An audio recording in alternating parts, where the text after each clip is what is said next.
শিল্পের আলো ছড়িয়ে দিতে আমরা আবার ফিরে এলাম আপনাদের প্রিয় অনুষ্ঠান মঞ্চালোকে।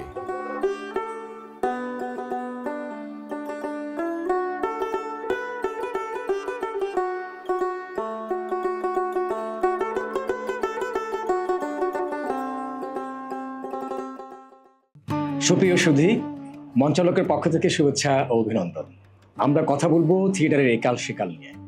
আমরা বিশ্বাস করি থিয়েটার কেবলই বিনোদন নয়, থিয়েটার হচ্ছে সমাজ ও সংস্কৃতির প্রতিচ্ছবি। তারই আলোকে আজকে আমাদের স্টুডিওতে এমন একজনকে আমন্ত্রণ জানিয়েছি। তিনি শিল্পাঙ্গনের অনেক প্রিয় মুখ, আপনারা অনেকেই তাকে চিনেন। সদস্য প্রমা আবৃত্তি সংগঠন, রুনা চৌধুরী। রুনা, স্বাগত তোমাকে মঞ্চালোকে। অনেক ভালোবাসা, কেমন আছো? ধন্যবাদ জানাই। আছি বেশ ভালোই, আলহামদুলিল্লাহ। আবৃত্তি তোমাকে কেন এত বেশি আকৃষ্ট করেছে? আমার কাছে মনে হয় আমাদের প্রথম হচ্ছে কথা বলা সুন্দর করে। একটা মানুষ খুব বেশি সুন্দর, আপনি তার খুব কাছে গেলেন, তাকে অনেকক্ষণ ধরে আপনি দেখছেন, যখন তার কাছে গেলেন, তার কথাগুলো শুনলেন, তার কথা যদি পছন্দ না হয়, তার সৌন্দর্য আপনাকে মুগ্ধ করবে না। আর একজন মানুষের সবচেয়ে বেশি সৌন্দর্য হচ্ছে তার কথা বলা। আর যে চমৎকার করে কথা বলতে পারে, আমার মনে হয় সে আবৃত্তিও করতে পারে, সে উপস্থাপনা করতে পারে, সে নাটক করতে পারে। এই কারণেই আমার এই শিল্পাঙ্গনের সবচেয়ে বেশি কাছে টানে হচ্ছে আবৃত্তি। আবৃত্তি কি ছোঁয়া যায়? কখনো ভালোবাসার জায়গায় ছোঁয়া যায়? কোনো সন্দেহ ছাড়া। কারণ হচ্ছে ভালোবাসতে হলে আপনাকে কবিতাকে ভালোবাসতে হবে। কারণ যে কবিতা শুনতে জানে না সে তো আজীবন কৃতদাস থেকে যাবে। তাই তো সেই ভালোবাসা তোমাকে কতটুকু টেনেছে তোমাকে আবৃত্তিতে? আমার মনে হয় পুরোপুরি টেনেছে। না হয় সেই ছোট থেকে এই পর্যন্ত এই অঙ্গনে কবিতার সাথে চলতে পারতাম না। কখন থেকে তোমার এই আবৃত্তিতে শুরু করা? ঠিক বয়সটা আমার ঠিক মনে নেই। আমার কাছে মনে হয় আমি ক্লাস 7-8 প্রথম কাজ শুরু করি। আমি যখন স্কুলে ছিলাম, আমাদের স্কুলের টিচাররা হচ্ছে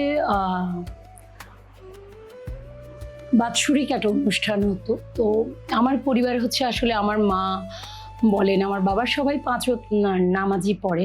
তো আমার পরিবারের কেউ বাইরে গান শিখবে, কবিতা করবে, তবলা বাজাবে, ওরকম কেউ নেই। তো প্রথম যখন আমি ক্লাস 8 কি 9 উঠি, একটা বান্ধবী ছিল আমার, সে এত চমৎকার আবৃত্তি করছে, আমি তাকিয়েছিলাম। তো আমার এক টিচার বলছিল, সাবিনা মিস, উনি বলছে তুমি কি পড়তে চাও? বলছে টিচার আমি তো ঠিক পড়তে পারি না, ওর মতো করে আমি পারবো না। তখন উনি বলছে আমার মনে হচ্ছে তুমি পারবে। তো সে প্রথম আমার কবিতার ছোঁয়া। আমি প্রথম মঞ্চে মাগো ওরা বলে কবিতাটি পড়েছিলাম, এবং সেবারেই প্রথম আমি কোনো কিছু না শিখে না জেনে ওই কবিতা পড়ে আমি দ্বিতীয় স্থান অধিকার করেছিলাম। কিন্তু একটা মজার ব্যাপার আছে এখানে, যেটা হচ্ছে তোমার মানে যদি বলি তোমার দেশের বাড়ি হচ্ছে পটিয়ায়। জি তো সেখানে তো পটিয়ার মানুষরা চিটাঙের ভাষায় কথা বলে। জি। তুমি যখন কথা বলো তোমার কাছে কিন্তু সেরকম চিটাঙের অ্যাকসেন্টটা পাওয়া যায় না। সেটা কি তোমার আবৃত্তি থেকে অর্জন? কোনো সন্দেহ ছাড়া। কারণ হচ্ছে আমার পরিবার যেহেতু চট্টগ্রামের, আমরা যখন আমি ক্লাস 3 পর্যন্ত বেড়ে ওঠা হচ্ছে গ্রামের বাড়িতে, তো অটোমেটিক্যালি আমরা চট্টগ্রামের ভাষায় কথা বলতাম। যখন আমি প্রথম চট্টগ্রাম আবৃত্তি একাডেমিতে এসেছি, আমার মনে হয় হয়তো এখনও অনেক ভুল রয়ে গেছে আমার কাছে মনে হয়। কারণ এখনও যে পরিপূর্ণ তা কিছু না। তখন হচ্ছে এই যে আমি তখন বলছি, তখন আমি তখন শব্দটা বলতে পারতাম না। ক বলতাম, খ বলতে পারতাম না, খ বললে ক বলতে পারতাম না। তখন আমার কাছে মনে হতো এত কঠিন, মানে এই ক খ যা শিখেছি সেটা পুরোটাই ভিন্ন। এই শেখাটা যখন আমি শুরু করেছি তখন থেকেই মনে হয়েছে আসলে আমি নতুন করে ভাষার সাথে যুক্ত হয়েছি। এখানে এক্ষেত্রে তোমার সবচেয়ে বেশি চ্যালেঞ্জিং কি মনে হয়েছে তোমার কাছে? যে অল্প প্রাণ আর মহাপ্রাণ মানে শেখা, মানে ককে খ বলা, খকে ক বলা, চকে ছ বলা, মানে ছকে চ বলা এত কঠিন মনে হতো আমার কাছে, মনে হচ্ছে আমি কখনোই মানে এই ভাষা শিখতে পারবো না। এই জায়গাটা কি তোমার কাছে মনে হচ্ছে তুমি উতরিয়ে এসছো? একেবারে পুরোপুরি উতরে আসছি কিনা সেটা জানি না, সেটা আমার গুরুজনরাই বলতে পারবেন যারা আমার সিনিয়র। তবে আমার কাছে মনে হয় আমার পথ চলা, যেহেতু প্রমা আবৃত্তি সংগঠনের সাথে আমি 22 বছর ধরে কাজ করছি, একদম যদি উতরায় না আসতাম আমি আসলে এত বছর কাজ করতে পারতাম না, কোথাও দাঁড়িয়ে মঞ্চে বড় একটা অনুষ্ঠানে উপস্থাপনা করতে পারতাম না, একটানা আমি 20টা কবিতা দাঁড়িয়ে পড়তে পারতাম না। যদি উতরাই যদি না আসতাম এইভাবে আমাকে হয়তো কেউ রিসিভ করতো না। তবে আমি কখনোই বলবো না কেউ পরিপূর্ণ হয়েছে, এরকম কিছু না। তবে আমাদের হচ্ছে সাধনার জায়গাটার কোথাও যেন শেষ না হয়। এই যে প্রায় 2 যুগেরও বেশি তুমি সময় নিয়ে প্রমাতে কাজ করছো, জি, এখানে সবচেয়ে বেশি অর্জন তোমার কাছে কি? অর্জন যদি বলি, আমার একটা নেগেটিভ সাইড বলি, আমার অনেক রিলেটিভ মনে করে কি আমি তাদের বাসায় যাই না। অ্যাকচুয়ালি যেহেতু আমি ব্যাংকে চাকরি করি, সংসার আছে, বাচ্চা আছে, সময় পাই না। রবি থেকে বৃহস্পতি সকাল 8টা থেকে রাত 8টা হচ্ছে আমার অফিস, এরপরে রান্নাবান্না, বাচ্চাদের পড়ালেখা, পরের দিন 6টা বাজে উঠে বাচ্চাদের রেডি করা, এই টেন্স। আর শুক্র শনিবার আসলেই মনে হয় আমি একটু প্রমায় যাই, আমি একটু শিল্পকলায় বড় গাছটার নিচে একটু বসি। প্রমার ঠিক ওই বোনটার সাথে আমার দেখা হবে, ও আমাকে আগলে এসে জড়িয়ে ধরে বলবে, আপু তুমি আসছো বলেই ভালো লাগছে।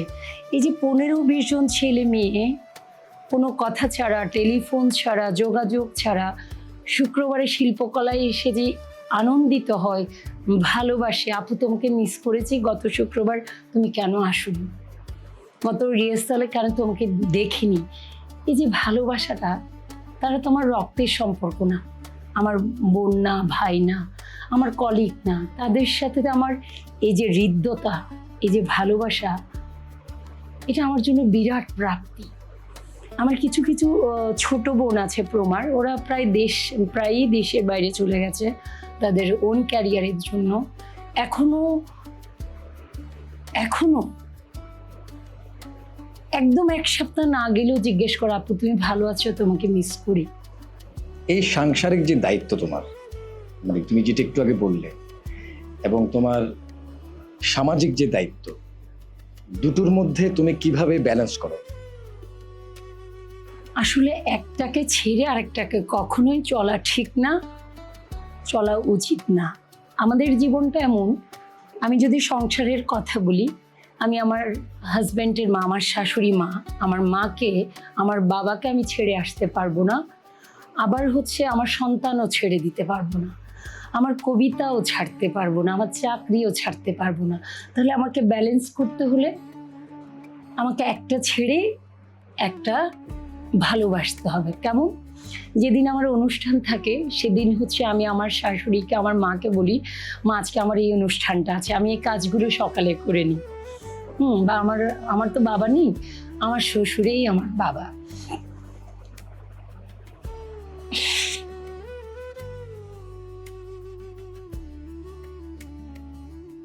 আমরা একটু ইমোশনাল হয়ে যাচ্ছি আসলে এই যে আমাদের এই কথাগুলো কিন্তু দর্শক জানে না, কিন্তু আমাদের এই কথাগুলো দর্শক জানে না, আমরা কত কষ্ট করে, মানে কত কিছু ম্যানেজ করে আমরা একটা পারফরমেন্স করি।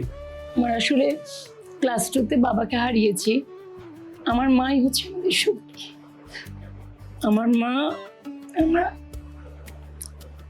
আমি দুঃখিত আসলে রুনা, তোমাকে আমি আসলে ইমোশনালে ফেলে দিয়েছি। আমার মা, আমরা 6 ভাই বোনকে অনেক কষ্ট করে মানুষ করেছে।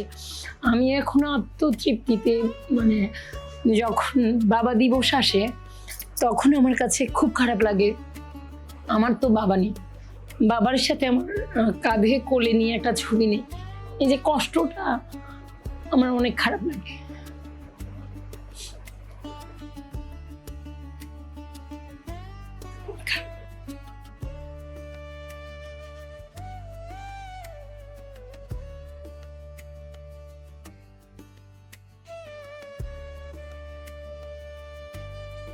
প্রিয় দর্শক, এ ধরনের হাজারো গল্প আমাদের প্রত্যেকটা পারফর্মারদের মধ্যে প্রতিনিয়তই খেলা করে। আমরা এর মধ্যেই আপনাদেরকে আনন্দ দেওয়ার জন্য মঞ্চে দাঁড়াই প্রতি মুহূর্তে। রুনা, মানে আমরা তো আসলে এই যে গল্পটা তোমার কাছ থেকে এখন আমরা শুনলাম, এই গল্পটা কিন্তু প্রত্যেকের মধ্যেই কিন্তু আছে। সেক্ষেত্রে আমি আমার একটা ছোট্ট গল্প তোমাকে বলতে চাই। সেটা হচ্ছে কোনো একটা শোতে আমি শো করছিলাম। আমার বড় মেয়েটা তখন বয়স ছিল 8 বছরের মতো একটা বয়স ছিল তার। মনে করো শো শুরু হওয়ার আধা ঘন্টা আগে হঠাৎ করে মানে ফোন আসছে। আমার বোন অনেকবার ফোন করছে, আর তুমি তো জানো যখন মঞ্চে আমরা দাঁড়াই তখন ফোন ধরার কোনো সুযোগ নেই। তো হঠাৎ করে আমার ক্যারেক্টারটা হঠাৎ করে মানে রিলিজ হওয়ার পরে আমি মোবাইলটা একটু চেক করছিলাম, দেখলাম যে ওখানে প্রায় 52টা কল। একটা মানুষের 52টা কল যদি আসে তাহলে বুঝতে হবে যে কোনো একটা বিপদ হয়েছে, বড় ধরনের বিপদ। তাও আমার বোন ফোন করেছে যার কাছে আমার মেয়েটাকে রেখে এসছে। সেখানে আমার ওয়াইফ, সে নিজেও একটা খুব ভাইটাল চরিত্র অভিনয় করছে, আমিও মোটামুটি মঞ্চে ছিল। খুব ভয়ে ভয়ে বোনকে ফোন করলাম। বোন বলল যে কি ফোন কেন ধরছো না? বললাম যে কি হয়েছে বলো। তখন বলল যে মানে আমার মেয়ের নাম মাইশা, ও পড়ে এখানে ছিঁড়ে ফেলছে, প্রচুর ব্লিডিং হচ্ছে। আমাকে যেতে হয়েছে, ডাক্তার দেখাতে হয়েছে, সেলাই করতে হয়েছে, সবকিছু শেষ করে এসে আমি আবার মঞ্চে দাঁড়িয়েছি। এই যে মঞ্চ থেকে আপনি আবার মেডিকেলে গিয়েছেন? হ্যাঁ, আমি ওখান থেকেই মঞ্চ থেকে মেডিকেলে গেছি, ওকে সবকিছু ট্রিটমেন্ট দিয়ে আমি আবার এসে পারফরমেন্সটা কমপ্লিট করেছি। এই যে গল্পগুলো, এটা অনেক জটিল। এই গল্পগুলো কিন্তু দর্শকরা জানে না। আমরা পারফর্মাররা কত রকমের স্ট্রাগল করে, স্যাক্রিফাইস করে আমরা এই জায়গায় এসেছি। করছি। তো যাই হোক, আমরা তো এইভাবেই তো আমাদেরকে সংস্কৃতি চর্চাটা করে দিতে হচ্ছে। আমি কখনোই ভাবতে পারি নাই আমি আসলে মানে বাবা ছাড়া আমার মা, আমরা 6 ভাই বোনকে মানুষ করে আমার মা পানিটা খেয়ে আমাদেরকে ভাতটা খাওয়াইতেন, এরকম সেই পরিবারের মেয়ে। আজকে আমার 2টো বোন দেশের বাইরে থাকে, আমস্টারডামে, আমিও আমস্টারডাম ছিলাম নেদারল্যান্ডসে। তো আমি চলে এসেছি আসলে শিল্পের জন্যই, প্রমার জন্যই যদি বলেন। কারণ আমি 2009, 10, 11, 12 এই 4টা বছর আমি দেশের বাইরে ছিলাম, বিভিন্ন দেশে গিয়েছি। ঠিক আমার বোনরা যখন বলছে এখানে অনেক ক্যারিয়ার, এখানে লাইফস্টাইল অন্যরকম, পাসপোর্ট আছে, টাকা আছে, তুমি এখানে পড়ালেখা করলে অনেক টাকা স্যালারি পাবে, হ্যাঁ তুমি যেও না। ঠিক প্রমার 29 নভেম্বর, আজকে শুধু একটা উদাহরণ দিয়ে বলছি, 29 নভেম্বর হচ্ছে প্রমার জন্মদিন। আমি খালি ভাবছিলাম যে আগামী সপ্তাহে তো প্রমার 29 নভেম্বর, আমি থাকতে পারবো না, এটা তো হয় না। আমি তো 2004 থেকে 2012 সাল পর্যন্ত টানা ছিলাম। আমি 29 নভেম্বর আমি ফ্রান্সে বসে করবো, এটা হতেই পারে না। যখন আমি দেখছি যে প্রমার 54 জন মেয়েরা নীল শাড়ি পরে ছবি দিচ্ছে, রেডি হচ্ছে, আমি থাকবো না, এটা হয় না। হ্যাঁ, ডিসেম্বরের আমার ফার্স্ট উইকে ফ্লাইট ছিল। আমি আমার বোনের জামাইকে একদম হাত পা ধরে বলছি আমাকে যে করেই হোক আমার 25 নভেম্বর বাংলাদেশে যেতে হবে। বলছে তোমাকে ফ্রান্স থেকে একটা ছেলে দেখতে আসবে, আমরা রেডি করেছি, তুমি এসব কি বলছো? তুমি বুঝতে পারছো না তুমি কি বলছো? বলছে আমি বুঝতে চাই না, আমি চলে যাব। এই যে শিল্পের প্রতি আমার টান, প্রমার প্রতি, আমি ঢাকায় নামার পর রাশেদ ভাই ফার্স্ট ফোনটাই করেছে, রুনা আপনি আসছেন তো? উনি আমার ফেসবুক তো আর তখন এত মোবাইল হচ্ছে, ভাই আমি চলে আসছি। তো 29 নভেম্বরের প্রোগ্রামটা সবসময় কবিদের দিয়ে শুরু হয়, ভাই আলোচকদের দিয়ে, উনি শুরু করেছিলেন আমাকে দিয়ে। বাহ, আমার একদম পরিষ্কার মনে আছে, ভাইয়া 12 সালে বলেছে। আমার কাছে অবাক লাগছে যে মানুষ যেখানে ইউরোপ আমেরিকা গেলে আসে না, ও 28টা দেশে ভিসা নিয়ে গিয়ে এত দেশে ঘোরার পরও আমার জন্মদিনে সে, আমি কিভাবে এসেছি ভাইয়া জানে, আমাকে দিয়ে শুরু করেছে। আমি তখনও খুব কেঁদেছিলাম যে আমি আসলে মনে হয়েছিল আমি আসতে পারবো না, আমাকে আমার বোনরা আসতে দিবে না, যে আমাকে এবার বিয়ে দিয়েই ছাড়বে। আচ্ছা রুনা, মানে আবৃত্তি করতে গেলে মানে স্কুল, কলেজ, ইউনিভার্সিটি এই জায়গাগুলোতে আবৃত্তির গুরুত্বটা কতটুকু মনে করো তুমি? আসলে আমি যদি একদম প্রকৃত সত্যটা বলতে যাই, স্কুল, কলেজে, ইউনিভার্সিটিতে যখন একজন শিল্পী গান করেন, নাচ করেন, দর্শকের যে ফিডব্যাক আর একজন আবৃত্তি শিল্পীর যে ফিডব্যাক, কারণ আবৃত্তি আসলে খুব সহজ জিনিস নয়, আবার খুব কঠিনও না। কেন? গান দিয়ে আপনি মিউজিক দিয়ে, হারমোনিয়াম আছে, তবলা আছে, গিটার আছে, কিবোর্ড দিয়ে আপনি অ্যাডজাস্ট করে ফেলতে পারছেন। নাচে গান ছাড়ছে, সেই নাচটা অ্যাডজাস্ট হয়ে যাচ্ছে, অডিয়েন্স খুব তাড়াতাড়ি আপনাকে রিসিভ করছে। বাট কবিতা হচ্ছে শুধু আপনি আপনার কণ্ঠ দিয়ে, আপনার ইমোশন দিয়ে, আপনার অনুভূতি দিয়ে, আপনার ভালোবাসা দিয়ে, আপনার শুরু থেকে শেষ পর্যন্ত যে অডিয়েন্স, তার কাছে আপনাকে পৌঁছতে হবে একটা মাত্র আপনার খালি গলা দিয়ে। কিন্তু এখানে আরেকটা জিনিস হচ্ছে, মঞ্চে যেমন আমরা যখন পারফরমেন্স করি, আমরা যখন নাটকের কাজ করি, যে একটা সংলাপের ভেরিয়েশনটা, তার টেক্সট এবং সাবটেক্সটের ভিতরে ঢুকে ক্যারেক্টারটাকে ধরে সংলাপ বলার যে ব্যাপারটা, আবৃত্তিতেও কি তাই একই রকম ভাবে কি সেটা বলতে হয়? আমি একটু বলি, আমি যখন একজন মাকে প্রেজেন্ট করব, একটা মায়ের কবিতা বলবো, যেমন হুমায়ুন আজাদ বলেন যে আমাদের মাকে আমরা বলতাম তুমি, বাবাকে আপনি, এই একটা লাইন বলি। আমাদের মাকে আমরা বলতাম তুমি আর বাবাকে আপনি, এই একটা লাইন আমি যখন বলা শুরু করব, দর্শক প্রথমেই আমাকে বুঝে নিতে হবে আমি কি বলছি, এবং আমার কবিতার প্রথম লাইন শুনে শেষ লাইন পর্যন্ত তাকে অপেক্ষা করতে হবে, যে আমি শেষ লাইনটাও ওনার কাছে শুনে যাব। অডিয়েন্সকে আপনি শেষে গিয়ে ধরে নিতে পারবেন না, অডিয়েন্সকে আপনার প্রথম লাইন দিয়ে আপনাকে ধরে নিতে হবে, যে আপনি চমৎকার পড়বেন, সে আপনাকে ভালোবেসে রিসিভ করবে আপনার ওই লাইন দিয়ে। এবং ওই আপনি যেটা বলেছেন নাটকে যেটা হয়, প্রতিটি সংলাপে অ্যাডজাস্ট, কবিতাও তাই। কবিতার মধ্যে তো কষ্ট, ভালোবাসা, ইমোশন, অনেক কিছুই তো লাইন না, এখানে প্রতিটা ওয়ার্ডই হচ্ছে আপনাকে খুব বেশি গুরুত্ব। কারণ হচ্ছে আমাদের মাকে আমরা বলতাম তুমি, বাবাকে আপনি। আমাদের মাকে হচ্ছে গরিব প্রজার মতো দেখাতো বাবার সামনে, তাহলে আমার গরিব প্রজার মতো কাকে দেখাতো? আমার মাকে, বাবার সামনে, তাই না? এই কথাগুলো অডিয়েন্স এত সহজে বুঝবে না, আপনার বোঝাতে হবে। কিভাবে? আপনার ভালোবাসা দিয়ে, আপনার উচ্চারণ দিয়ে, আপনার অনুভূতি দিয়ে, আপনার আবেগ দিয়ে, তাহলে আপনার 26 লাইনের কবিতা অডিয়েন্স শুনবে। তাই আমি বলেছি গান নাচ থেকেও অনেক অনেক বেশি কঠিন হচ্ছে কবিতা।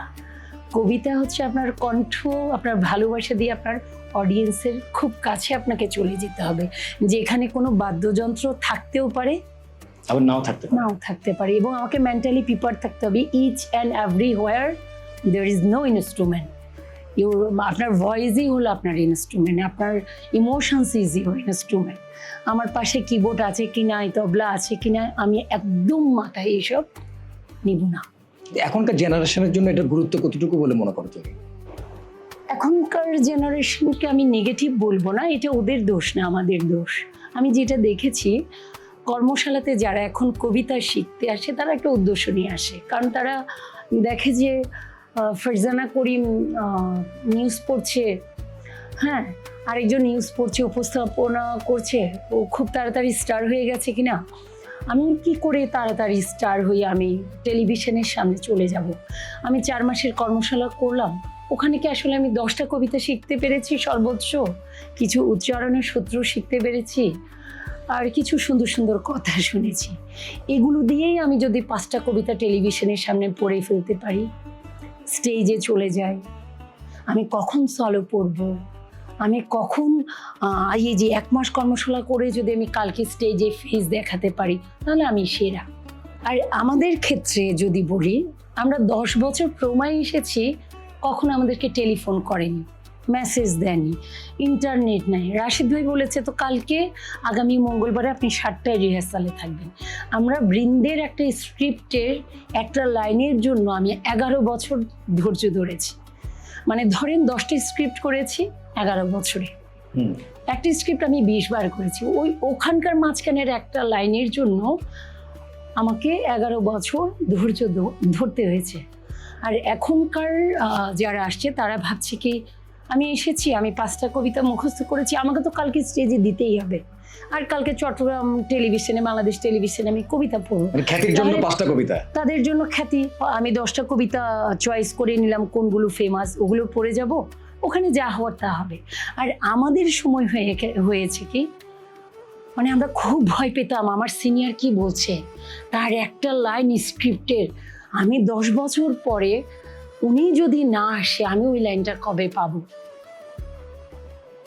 তাদের সাথে গ্যাবিং হচ্ছে আমাদের সাথে, তাহলে তাদের হচ্ছে খ্যাতি আর আমাদের হচ্ছে চর্চা।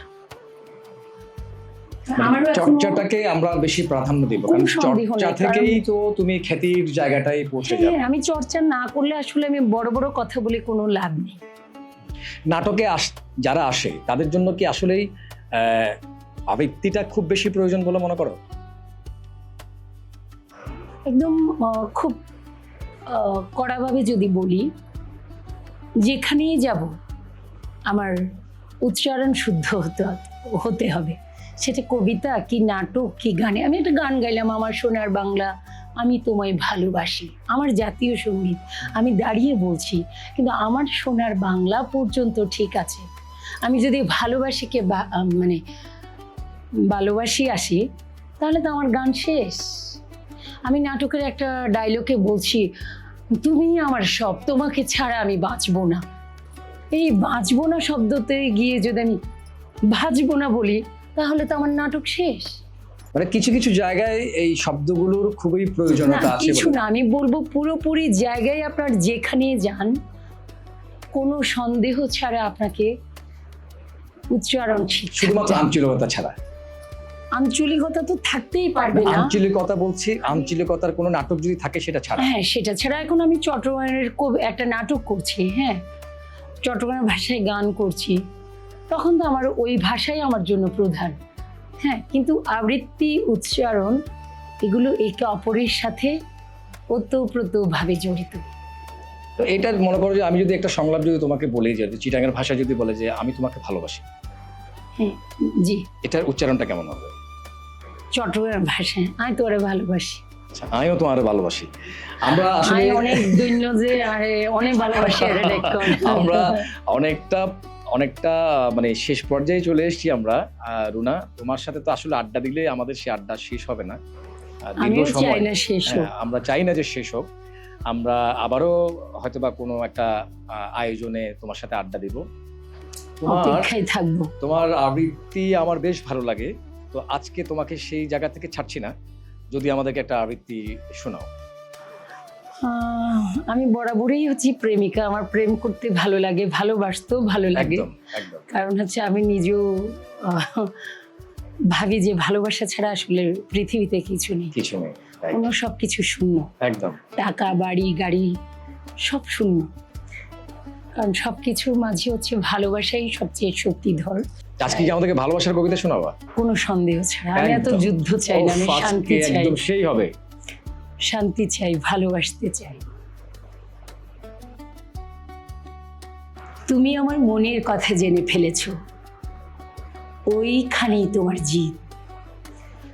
আমি তোমার মনের কথা জানতে পারলাম কই, আপন অন্তরের অগাধ রহস্যের মধ্যে বসে আছো। অমাবস্যার করপুটে দ্বিতীয়ার চন্দ্রকলাটির মতো, ঠিক একটুকু আলো যাতে না দেখা দিয়ে দেখতে পারো অনায়াসে। সত্যি তোমায় জানতে পারলাম কই। যদি বলি তোমায় ভালোবাসি, তুমি হাসো। যদি শুধুই আমায় ভালোবাসো, বলো না। এত নিশ্চিত, এত অসংশয় মরুভূমি সূর্যোদয়ও বুঝি এত নিষ্কলুষ নয়। যদি বলি কেন ভালোবাসো না, অমনি বলো কেন উত্তর নেই।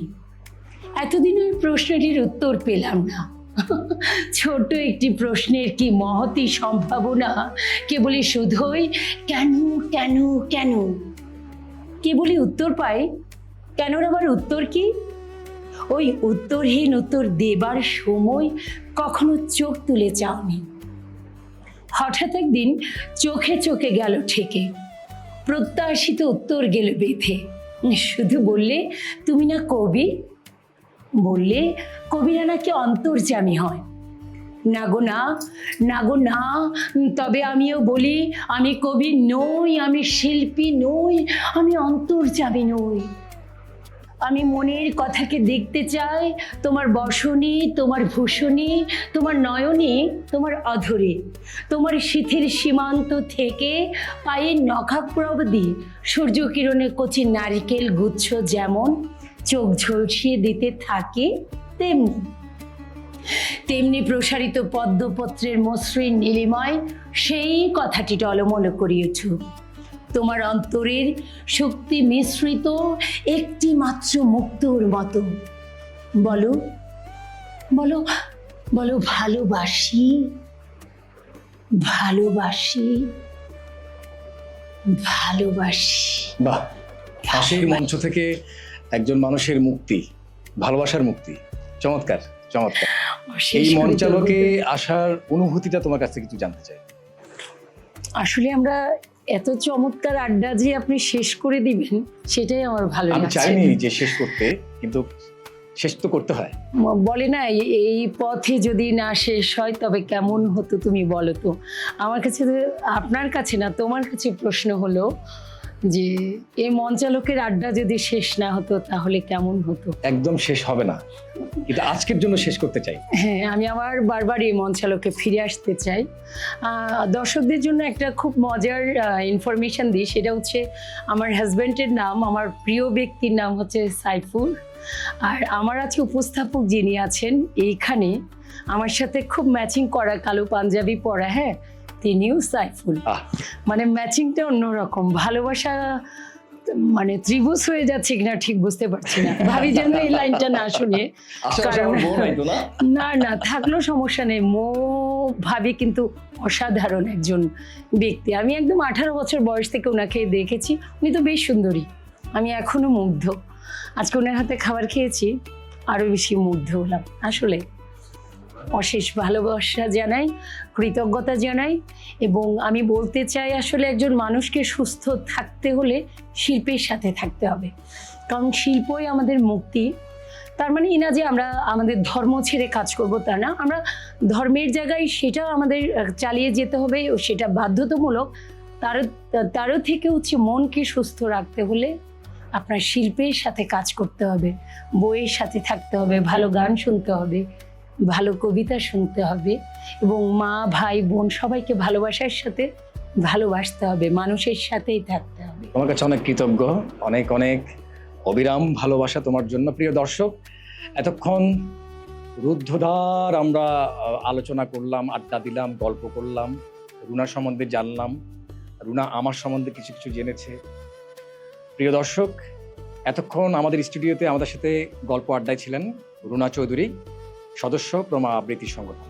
প্রিয় দর্শক, মঞ্চে নাটক দেখুন, নাটককে ভালোবাসুন, ভালো থাকুন, সুস্থ থাকুন।